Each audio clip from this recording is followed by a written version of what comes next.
One Piece kali ini Absolute Cinema. Ya, jadi di tanggal 20 Oktober kemarin, One Piece itu ngeluarin satu episode spesial berdurasi 24 menitan yang berjudul One Piece Fan Letter. Dan asli, episode ini tuh beneran menarik banget dan juga berasa spesialnya. Episode Fan Letter ini sebenarnya adalah sebuah adaptasi dari light novel One Piece yang berjudul Mugiwara Stories. Dan episode ini juga dikeluarkan untuk memperingati anniversary anime One Piece yang ke-25. Ya, agak kerasa, udah 25 tahun berlalu sejak episode pertama dari anime One Piece ini tayang. Di episode ini kita dihadirkan dengan animasi yang beneran bagus dan fresh, dan juga punya style yang beda dari kebanyakan episode yang sudah-sudah. Dan salah satu alasan kenapa visual di episode ini tuh bisa bagus banget adalah karena disutradarai oleh orang yang udah handal, yaitu Megumi Ishitani. Dia ini juga pernah jadi sutradara untuk beberapa episode di anime One Piece. Contohnya seperti di episode 982 atau juga di episode 1015.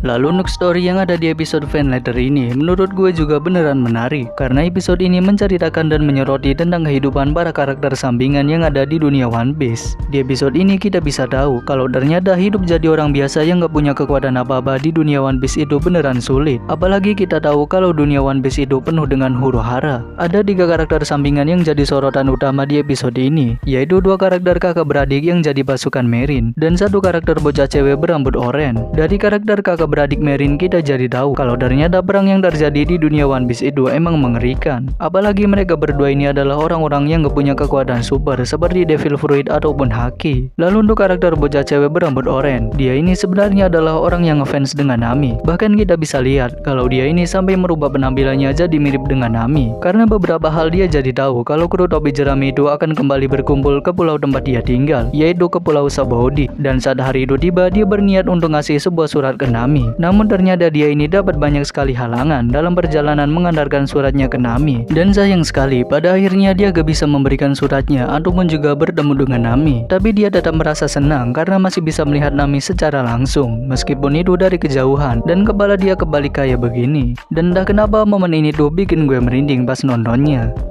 Dan kesimpulannya, One Piece Fan Letter ini adalah sebuah episode spesial yang gue beneran merasakan spesialnya. Gue suka banget dengan gambar dan animasi di episode ini yang beneran bagus dan juga kerasa fresh. Gue juga suka dengan bagaimana episode ini menceritakan tentang para karakter sampingan alias para NPC di dunia One Piece. Bagi gue itu beneran sesuatu yang menarik. Dan gue juga suka dengan bagaimana bocah cewek yang ngefans dengan Nami ini bisa ngasih sesuatu yang berkesan. Dari karakter ini gue jadi sedikit belajar. Meskipun pada akhirnya kita itu gak bisa bertemu dengan orang yang kita idolakan, yang terpenting kita tetap mengingat dan mengidolakannya selalu dengan hati kita. Ya, begitulah kurang lebih. Dan terakhir sebagai tambahan, ending song di episode ini juga beda dan spesial karena dinyanyikan oleh semua seiyuu dari kru topi jerami. Sekian untuk video pembahasan kali ini. Gue Zenkun, makasih dan sampai jumpa.